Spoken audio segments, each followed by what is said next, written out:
ಎಲ್ಲರಿಗೂ ನಮಸ್ಕಾರ. ಕೆಮ್ ಚಾಯ್ಗೆ ನಾನು ಛಾಯಾ ನಿಮ್ಮನ್ನೆಲ್ಲ ವೆಲ್ಕಮ್ ಮಾಡ್ತಾ ಇದ್ದೀನಿ. ನಾನು ಕಾಲೇಜಲ್ಲಿ ಕೆಮಿಸ್ಟ್ರಿ ಪ್ರೊಫೆಸರಾಗಿ ವರ್ಕ್ ಮಾಡ್ತಾ ಇದ್ದೀನಿ.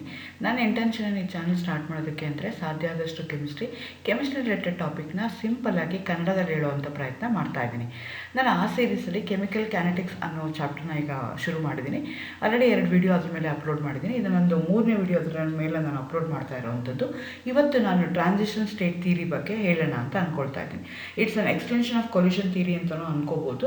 ಇನ್ comparison with collision theory, transition theory ಏನು ಹೇಳುತ್ತೆ, ಹೆಂಗೆ ಎಕ್ಸ್ಪ್ಲೈನ್ ಮಾಡುತ್ತೆ ಅನ್ನೋದನ್ನು ಹೇಳೋಕ್ಕೆ ಇವತ್ತು ಅಂದ್ಕೊಳ್ತಾ ಇದ್ದೀನಿ. ಅಗೇನ್ ವೆಲ್ಕಮ್ ಟು ಕೆಮ್ ಛಾಯಾ. ನನ್ನ ಚಾನಲ್ನ ಸಬ್ಸ್ಕ್ರೈಬ್ ಮಾಡಿ, ಶೇರ್ ಮಾಡಿ.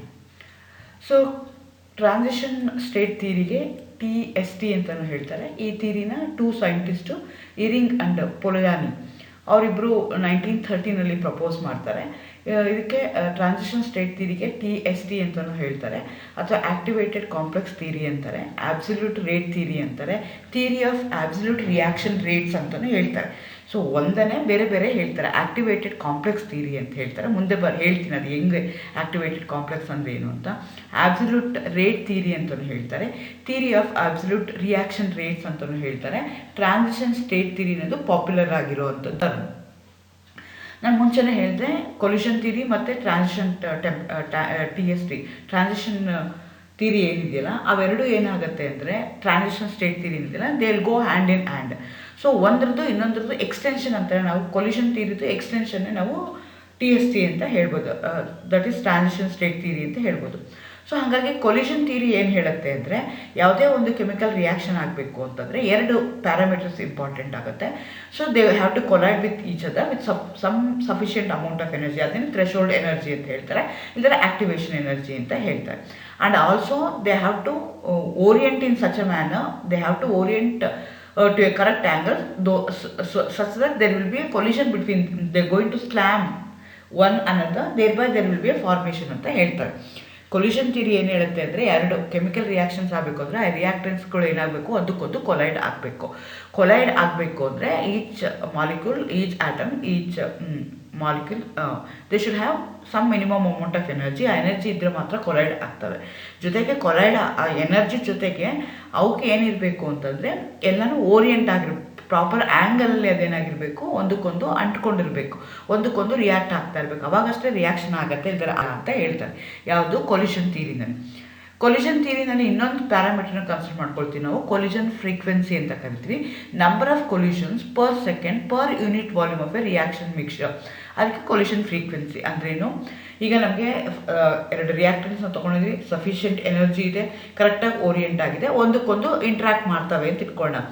ಆ ಇಂಟ್ರ್ಯಾಕ್ಟ್ ಮಾಡೋದು ಪರ್ ಸೆಕೆಂಡ್, ಕೊಲ್ಯೂಷನ್ಸ್ ಎಷ್ಟು ಕೊಲ್ಯೂಷನು ಪರ್ ಸೆಕೆಂಡ್ ಆಗುತ್ತೆ ಅಂತ ನಾವು ಕ್ಯಾಲ್ಕುಲೇಟ್ ಮಾಡ್ತೀವಲ್ಲ, ಅದಕ್ಕೆ ನಾವೇನಂತ ಕರಿತೀವಿ? ಕೊಲ್ಯೂಷನ್ ಫ್ರೀಕ್ವೆನ್ಸಿ ಅಂತ ಕರಿತೀವಿ. ಅಂದ್ರೇನು? ಕೊಲ್ಯೂಷನ್ ಆಗ್ತಾ ಇದೆ, ಕೊಲ್ಯೂಷನ್ ಆಗೋಕ್ಕೆ ಏನೇನು ಇರಬೇಕು? ಆಕ್ಟಿವೇಶನ್ ಎನರ್ಜಿ ಇರಬೇಕು, ಓರಿಯೆಂಟೇಷನ್, ಪ್ರಾಪರ್ ಓರಿಯೆಂಟೇಷನ್ ಇರಬೇಕು. ಎರಡೂ ಇದ್ದು ಅದೇನಾಗ್ತಿದೆ? ಕೊಲೈಡ್ ಆಗ್ತಾ ಇದೆ. ಆದರೆ ಕೊಲೈಡ್ ಆದಾಗ ಎಷ್ಟು ಕೊಲ್ಯೂಷನ್ಸ್ ಆಗುತ್ತೆ ಪರ್ ಸೆಕೆಂಡ್ಗೆ, ಅದಕ್ಕೆ ನಾವೇನಂತ ಕರಿತೀವಿ? ಕೊಲ್ಯೂಷನ್ ಫ್ರೀಕ್ವೆನ್ಸಿ ಅಂತ ಕರಿತೀವಿ.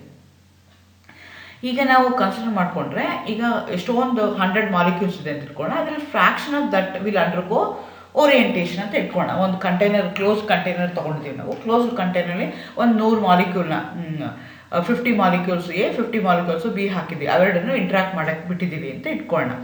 ಆ ಇಂಟ್ರ್ಯಾಕ್ಟ್ ಆಗಬೇಕು ಅಂದರೆ ಏನಾಗಿರಬೇಕು? ಈಚ್ ಮಾಲಿಕ್ಯೂಲ್ ಶುಡ್ ಹ್ಯಾವ್ Aಗೂ ಮತ್ತು Bಗೂ ಸಫಿಷಿಯೆಂಟ್ ಅಮೌಂಟ್ ಆಫ್ ಎನರ್ಜಿ ಇರಬೇಕು, ಓರಿಯೆಂಟ್ ಆಗಿರಬೇಕು. ಹಾಗಾಗಿ ಎಲ್ಲ 100% ಕೊಲೈಡ್ ಆಗಲ್ಲ. So only fraction of that will going to collide ಅಂತ ಇಟ್ಕೊಳ್ಳೋಣ. Fraction of the total number of the collision that will overcome the activation energy and with atoms of the molecule lined up properly, orientation proper ಆಗಿತ್ತು ಅಂದರೆ ಆವಾಗ ಎಷ್ಟು collisions ಆಗ್ಬೋದು per second per unit volume calculate ಮಾಡ್ಬೋದು. ಅದಕ್ಕೆ formula, mathematical formula ಏನು ಹೇಳ್ತಾರೆ? Rate constant K = Z × F × L ಅಂತ ಹೇಳ್ತಾರೆ. ಈಗ ಏನಾಗ್ತಾ ಇದೆ? 2 ಮಾಲಿಕ್ಯೂಲ್ಸ್ ಇದೆ, ಅವೆರಡು ಇಂಟ್ರ್ಯಾಕ್ಟ್ ಮಾಡ್ತಾ ಇದೆ, ಕೊಲೈಡ್ ಮಾಡ್ತಾ ಇದೆ, ಹೊಸ ಪ್ರಾಡಕ್ಟ್ ಫಾರ್ಮೇಷನ್ ಆಗಬೇಕು. ಓಲ್ಡ್ ಬಾಂಡ್ ಬ್ರೇಕ್ ಆಗಬೇಕು, ನ್ಯೂ ಬಾಂಡ್ ಫಾರ್ಮೇಷನ್ ಆಗಬೇಕು. ಸೊ ಅವೆರಡು ಇಂಟ್ರ್ಯಾಕ್ಟ್ ಆಗೋಕ್ಕೆ ಸಮ್ ಅಮೌಂಟ್ ಆಫ್ ಎನರ್ಜಿ ಬೇಕು, ಆಕ್ಟಿವೇಶನ್ ಎನರ್ಜಿ ಅಂತ ಕರಿತೀವಿ. ಜೊತೆಗೆ ಪ್ರಾಪರಾಗಿ ಓರಿಯೆಂಟ್ ಆಗಿರಬೇಕು, ಪ್ರಾಪರ್ ಆ್ಯಂಗಲಲ್ಲಿ ಅವೆರಡೂ ಒಂದಕ್ಕೊಂದು ಪಕ್ಕದಲ್ಲಿ ಇರಬೇಕು. ಅದು ಆಗಲ್ಲ. ಸೊ ಹಾಗಾಗಿ ಏನು ಹೇಳ್ತೀವಿ ನಾವು 100% ಎಲ್ಲ ಈಗ 50 A ತೊಗೊಂಡು 50 B ತೊಗೊಂಡಿದ್ವಿ ಅಂದರೆ ಎಕ್ಸಾಕ್ಟ್ಲಿ ಒಂದಕ್ಕೊಂದು ಹೊಡ್ಕೊಂಡ್ಬಿಟ್ಟು ಆಗುತ್ತೆ ಅಂತಲ್ಲ. Only fraction of that will undergo effective collision ಅಂತ ಹೇಳ್ತೀವಿ. ಹಾಗಾಗಿ ನಾನು rate of the reaction, rate constant ಏನಿದೆಯಲ್ಲ ಅದನ್ನು ಕ್ಯಾಲ್ಕುಲೇಟ್ ಮಾಡ್ಬೋದು. K is equal to Z into F into L. This is the mathematical concept of collision theory ಅಂತ ಹೇಳ್ಬೋದು. Z ಅಂದರೆ ಕೊಲಿಷನ್ ಫ್ರೀಕ್ವೆನ್ಸಿ, ಅಂದರೆ ಎಷ್ಟು ಕೊಲಿಷನ್ಸ್ ಆಗುತ್ತೆ ಪರ್ ಸೆಕೆಂಡ್ ಅಂತ. ಎಫ್ ಅಂತಂದರೆ fraction of the total number of the collisions. L ಅಂದರೆ how it going to orient ಅನ್ನೋದ್ರ ಬಗ್ಗೆ ಹೇಳ್ತಾರೆ. ಬಟ್ ಅಗೇನ್ ಕೊಲಿಷನ್ ಥಿಯರಿ ಏನು ಹೇಳುತ್ತೆ ಅಂದರೆ as the temperature increases collision frequency also increases, which increases the value of F ಅಂತ ಹೇಳ್ತಾರೆ. Fraction of the total number of the collision increase ಆಗ್ತಾ ಹೋಗುತ್ತೆ. That means fraction of the fraction of the successful collision is directly proportional to the temperature and inversely proportional to the activation energy. ಈಗ ಏನಾಗ್ತಾ ಇದೆ, temperature increase ಮಾಡಿದಂಗೆ collision frequency increase ಆಗ್ತಾ ಹೋಗುತ್ತೆ. Collision frequency increase ಆಯಿತು ಅಂತಂದರೆ ಆ energy activation ಏನಿದೆಯಲ್ಲ ಅದು ಡಿಕ್ರೀಸ್ ಆಗ್ತಾ ಹೋಗುತ್ತೆ. ಸೊ ಹಾಗಾಗಿ temperature is directly proportional whereas activation energy is inversely proportional. ಆದರೆ ಈಗ ಅದು ಆಯಿತು, ಅದು according to the transition collision theory. ಈಗ ನಾವು we come to the transition theory which is an extension of collision theory. Transition ಥಿಯರಿನಲ್ಲಿ ಹೇಳ್ತಾರೆ ಹೇಳಿದ್ರೆ there is another state in which between the reactants and the product there is another state. ಆ ಸ್ಟೇಟ್ಗೆ ನಾವೇನಂತ ಕರಿತೀವಿ, transition state ಅಂತ ಕರಿತೀವಿ. In transition state A hybrid thing that has been happen, the reactants are the products, neither the reactants nor the product, they are in between. Full reactant ಆಗಿಲ್ಲ, full product ಆಗಿಲ್ಲ, ಆ ಥರದ್ದೊಂದು hybrid weird ಆಗಿರೋ state ಇದೆಯಲ್ಲ ಆ ಸ್ಟೇಟ್ಗೆ ನಾವು ಏನಂತ ಕರಿತೀವಿ, ಆಕ್ಟಿವೇಟೆಡ್ ಕಾಂಪ್ಲೆಕ್ಸ್ ಅಂತ ಕರಿತೀವಿ.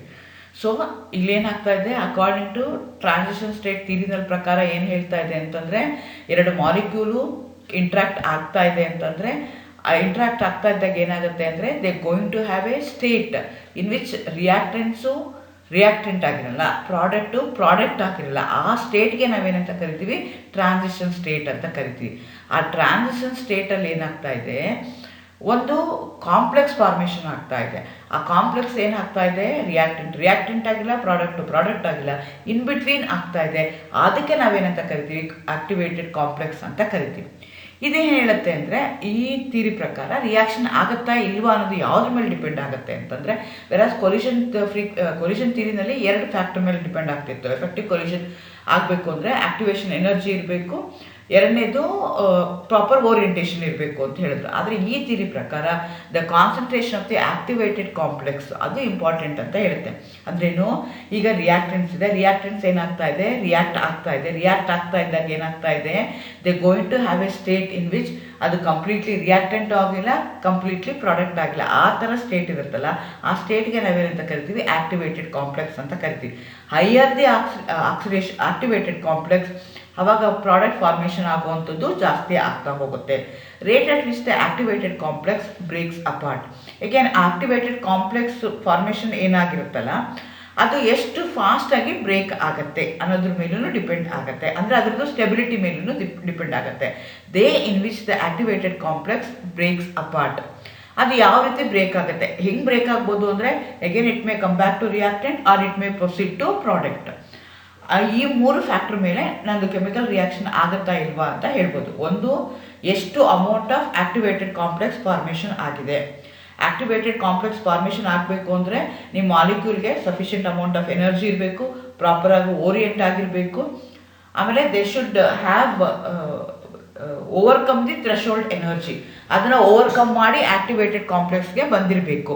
Higher the amount of the activated complex ಜಾಸ್ತಿ ಇತ್ತು ಅಂದರೆ, ಅದರದ್ದು ಕಾನ್ಸಂಟ್ರೇಷನ್ ಜಾಸ್ತಿ ಇತ್ತು ಅಂದರೆ ಪ್ರಾಡಕ್ಟ್ ಫಾರ್ಮೇಷನ್ ಆಗುವಂಥದ್ದು ಜಾಸ್ತಿ ಆಗುತ್ತೆ. ಎರಡನೇದು, rate at which the activated complex breaks apart. ಅದು ಹೆಂಗೆ ಬ್ರೇಕ್ ಆಗುತ್ತೆ, ಅದು ಸ್ಟೇಬಲ್ ಆಗಿದೆಯಾ, ಅನ್ಸ್ಟೇಬಲ್ ಆಗಿದೆ. ಸ್ಟೇಬಲ್ ಆಗಿದೆ ಅಂದರೆ ಎಷ್ಟು ಸ್ಟೇಬಲ್ ಆಗಿದೆ, ಅನ್ಸ್ಟೇಬಲ್ ಆಗಿದೆ ಅಂದರೆ ಎಷ್ಟು ಅನ್ಸ್ಟೇಬಲ್ ಆಗಿದೆ ಅನ್ನೋದ್ರ ಮೇಲೂ ಡಿಪೆಂಡ್ ಆಗುತ್ತೆ. ತುಂಬ ಸ್ಟೇಬಲ್ ಆಗಿತ್ತು ಅಂದರೆ it will take longer time to break apart. Unstable ಆಗಿತ್ತು ಅಂದರೆ ಬೇಗ ಬ್ರೇಕ್ ಆಗಿಬಿಡುತ್ತೆ. ಅದು the way in which the activated complex breaks apart. ಅದು ಹೆಂಗೆ ಬ್ರೇಕ್ ಆಗುತ್ತೆ, ಬ್ರೇಕ್ ಆದಾಗ ಏನಾಗ್ಬೋದು ಅಂದರೆ it may come back to reactants or it may go to product. So ಇದ್ರ ಮೇಲೆ ನನ್ನ ರಿಯಾಕ್ಷನ್ ಆಗುತ್ತಾ ಇಲ್ವಾ ಅಂತ ನಾವು ಹೇಳ್ತಾ ಹೋಗ್ತೀವಿ. Transition state theory explains the reaction rates of the elementary chemical reactions reaction rate explain ಮಾಡ್ತಾ ಹೋಗೋದು. ರಿಯಾಕ್ಷನ್ ರೇಟ್ ಅಂದರೆ at what rate your product have been formed from the reactant, ಎಷ್ಟು ಟೈಮ್ ಒಳಗಡೆ ನಿಮಗೆ ಪ್ರಾಡಕ್ಟ್ ಫಾರ್ಮೇಷನ್ ಆಗುತ್ತೆ ಅಂತ ಹೇಳುತ್ತಲ್ಲ, ಅದಕ್ಕೆ ನಾವೇನಂತ ಕರಿತೀವಿ, ರೇಟ್ಸ್ ಅಂತ ಕರಿತೀವಿ. ಸೊ ಟ್ರಾನ್ಸಿಷನ್ ಸ್ಟೇಟ್ ಥಿಯರಿನಲ್ಲಿ ನನಗೆ ಎಲಿಮೆಂಟ್ರಿ ಕೆಮಿಕಲ್ ರಿಯಾಕ್ಷನ್ದು ರೇಟು ಎಷ್ಟು ಫಾಸ್ಟಾಗಿ ಆಗುತ್ತೆ ಅಂತ ನನಗೆ ಗೊತ್ತಾಗುತ್ತೆ. ಈ ಥಿಯರಿನಲ್ಲಿ ಏನಾಗುತ್ತೆ ಅಂದರೆ ಕ್ವಾಸಿ ಈಕ್ವಿಲಿಬ್ರಿಯಮ್ ಸ್ಟೇಟ್ ಫಾರ್ಮ್ ಆಗುತ್ತೆ, which is in between the reactants and which is in between the product. ಇಲ್ಲಿ ನಾನು ಚಿತ್ರದಲ್ಲಿ ತೋರಿಸ್ದಂಗೆ ಇಲ್ಲಿ ಪೊಟೆನ್ಷಿಯಲ್ ಎನರ್ಜಿ ಇದೆ, ಇಲ್ಲಿ ರಿಯಾಕ್ಷನ್ ಕೋಆರ್ಡಿನೇಟ್ ಇದೆ. ಈಗ ಎ ಆ್ಯಂಡ್ ಬಿನ ನಾವೇನು ಮಾಡ್ತಾ ಇದ್ವಿ, ಇಂಟ್ರಾಕ್ಟ್ ಮಾಡ್ತಾ ಇದ್ವಿ. ಕೊಲಿಷನ್ ಥಿಯರಿ ಪ್ರಕಾರ activation they should have minimum amount of energy. ಆ ಮಿನಿಮಮ್ ಅಮೌಂಟ್ ಆಫ್ ಎನರ್ಜಿಗೆ ಏನಂತ ಕರಿತೀವಿ ನಾವು, ಆಕ್ಟಿವೇಶನ್ ಎನರ್ಜಿ ಅಂತ ಕರಿತೀವಿ. ಆಕ್ಟಿವೇಶನ್ ಎನರ್ಜಿ ಇರುವಂಥ ಮಾಲಿಕ್ಯೂಲ್ಸು ಏನಾಗ್ತವೆ, ಯಾವುದೋ ಒಂದು ಪರ್ಟಿಕ್ಯುಲರ್ ಸ್ಟೇಜಿಗೆ ಬಂದು ನಿಂತ್ಕೊಳ್ತವೆ. That is a stage where it going to have highest potential energy ಇರುತ್ತಲ್ಲ, ಈ ಸ್ಟೇಟ್ಗೆ ನಾವೇನಂತ ಕರಿತೀವಿ, ಟ್ರಾನ್ಸಿಷನ್ ಸ್ಟೇಟ್ ಅಂತ ಕರಿತೀವಿ. ಅಲ್ಲಿ ಏನು ಫಾರ್ಮ್ ಆಗಿರುತ್ತಲ್ಲ ಆ ಪ್ರಾಡಕ್ಟ್ಗೆ ನಾವೇನಂತ ಕರಿತೀವಿ, ಆಕ್ಟಿವೇಟೆಡ್ ಕಾಂಪ್ಲೆಕ್ಸ್ ಅಂತ ಕರಿತೀವಿ. ಈ ಆಕ್ಟಿವೇಟೆಡ್ ಕಾಂಪ್ಲೆಕ್ಸ್ ಏನಾಗ್ಬೋದು ಅಂತಂದರೆ, it may reverse back to the reactants or it may proceed to the product. So ನಾವು ಯೂಶಲಿ ಆಕ್ಟಿವೇಟೆಡ್ ಕಾಂಪ್ಲೆಕ್ಸ್ನ, ಸೊ ಟ್ರಾನ್ಸಿಷನ್ ಸ್ಟೇಟ್ನ ಡಬಲ್ ಸ್ಟಾರ್ ಇಂದ ಈ ಥರ ನಾವು ಮೆನ್ಷನ್ ಮಾಡ್ತೀವಿ. ನೋಡಿ ನಾನು ಡಾಟೆಡ್ ಲೈನಲ್ಲಿ ತೋರಿಸ್ತಾ ಇದ್ದೀನಿ. ಈ ಆಕ್ಟಿವೇಟೆಡ್ ಕಾಂಪ್ಲೆಕ್ಸ್ ಏನಾಗ್ಬೋದು ಅಂದರೆ, it may proceed to product or it may come back to the ರಿಯಾಕ್ಟೆಂಟ್ನು ಅದು ಆಗ್ತಾ ಹೋದು. On the reaction path between the initial and final arrangement of atoms or molecules, their existence and intermediate state at which the potential energy has maximum value, ಅದಕ್ಕೆ ನಾವೇನಂತ ಕರಿತೀವಿ, transition state ಅಂತ ಕರಿತೀವಿ. ಅದಕ್ಕೆ ಮ್ಯಾಕ್ಸಿಮಮ್ ಎನರ್ಜಿ ಇರುತ್ತೆ. The state correspond to the maximum is known as activated complex and that state we are going to call it as a transition state. ಅಲ್ಲಿ ಬರುವಂಥ ಪ್ರಾಡಕ್ಟ್ಗೆ ಏನಂತ ಕರಿತೀವಿ, ಇಂಟರ್ಮೀಡಿಯೇಟ್ ಸ್ಟೇಟ್ ಏನಿರ್ತಲ್ಲ ಅದಕ್ಕೆ ಆಕ್ಟಿವೇಟೆಡ್ ಕಾಂಪ್ಲೆಕ್ಸ್ ಅಂತ ಕರಿತೀವಿ. ಆ ಸ್ಟೇಟ್ಗೆ ಏನಂತ ಕರಿತೀವಿ, ಟ್ರಾನ್ಸಿಷನ್ ಸ್ಟೇಟ್ ಅಂತ ಕರಿತೀವಿ. ಆ state will going to have maximum amount of energy. Transition state has more free energy in comparison with the substrate or a product, that is it's a least stable state. So again energy ಮತ್ತೆ stability they are inversely proportional. Higher the energy, lower the stability. So ಹಾಗಾಗಿ ಏನಾಗ್ತಾ ಇದೆ, transition ಸ್ಟೇಟ್ಗೆ maximum energy ಇರುತ್ತೆ, ಹಂಗಾಗಿ stability ಅದಕ್ಕೆ ಕಡಿಮೆ ಇರುತ್ತೆ. So ಅದನ್ನು ಹೇಗೆ ಮಾಡ್ತೀವಿ ಅಂದರೆ, ಡ್ರ್ಯಾಗರ್ ಸಿಂಬಲ್, ಡಬಲ್ ಡ್ರ್ಯಾಗರ್ ಸಿಂಬಲಲ್ಲಿ ಅದನ್ನು ರೆಪ್ರೆಸೆಂಟ್ ಮಾಡ್ತಾ ಹೋಗ್ತಾರೆ. ಹಾಗಾದರೆ characteristics of activated complex characteristics ಏನೇನಾಗಿರುತ್ತೆ, they are unstable, highly unstable, short of life ಇರುತ್ತೆ, because immediately either they have to go back to reactants or they have to go back to products. Its potential energy is greater than the reactants of the products. So that's a stage where it going to have maximum energy. In an activated complex, the bonds in the reactant molecules are in the process of breaking, while the new bonds in the product of the molecules are started to form. ಅದು ಯಾವ ಥರ activated complex ಏನು ಅಂತಂದರೆ, ಅಲ್ಲಿ old bond break ಆಗ್ತಾ ಇರುತ್ತೆ, new bond formation ಆಗ್ತಾ ಇರುತ್ತೆ, ಸೈಮಲ್ಟೇನಿಯಸ್ ಆಗಿ ಆಗ್ತಾ ಇರುತ್ತೆ. Activated complex and the reactants are in the chemical equilibrium. ಅವಾಗ ನಾವು ಹೇಳ್ಬೋದು ಅಂದರೆ ಆಕ್ಟಿವೇಟೆಡ್ ಕಾಂಪ್ಲೆಕ್ಸು ಮತ್ತು ರಿಯಾಕ್ಟೆಂಟ್ಸು ಎರಡು ಕೆಮಿಕಲ್ ಈಕ್ವಿಲಿಬ್ರಿಯಮಲ್ಲಿ ಇದೆ ಅಂತ ಹೇಳ್ಬೋದು. It decomposes to form products and products or reactants. Again ಅದು ಯಾವ ಥರ ಸ್ಪ್ಲಿಟ್ ಆಗುತ್ತೆ ಅನ್ನೋದ್ರ ಮೇಲೆ, again it may come back to reactant or it may form the product. So these are the different characteristics of activated complex. Unstable, maximum energy ಇದೆ, highly unstable, ಹಂಗಾಗಿ ಬೇಗ break down ಆಗುತ್ತೆ. ಸೊ ಅದ್ರದ್ದು energy ಏನಾಗಿರುತ್ತೆ ಅಂದರೆ ರಿಯಾಕ್ಟೆಂಟ್ಗಿನ್ನ ಜಾಸ್ತಿ ಇರುತ್ತೆ, ಪ್ರಾಡಕ್ಟ್ಗಿನ್ನೂ ಜಾಸ್ತಿ ಇರುತ್ತೆ. ಆಕ್ಟಿವೇಟೆಡ್ ಕಾಂಪ್ಲೆಕ್ಸ್ ಅಲ್ಲಿ ಏನಾಗ್ತಿರುತ್ತೆ ಅಂದರೆ, ಓಲ್ಡ್ ಬಾಂಡ್ ಬ್ರೇಕ್ ಆಗ್ತಿರುತ್ತೆ, ನ್ಯೂ ಬಾಂಡು ಫಾರ್ಮೇಷನ್ ಆಗ್ತಾ ಇರುತ್ತೆ. ಅದೇನಾಗುತ್ತೆ ಅಂದರೆ ಡಿಕಂಪೋಸ್ ಆಗಿ ಪ್ರಾಡಕ್ಟ್ ಆಗೋದು, ರಿಯಾಕ್ಟೆಂಟ್ಸ್ ಆದರೂ ಕೊಡ್ಬೋದು. This is something about transition state theory. Thank you, all the best.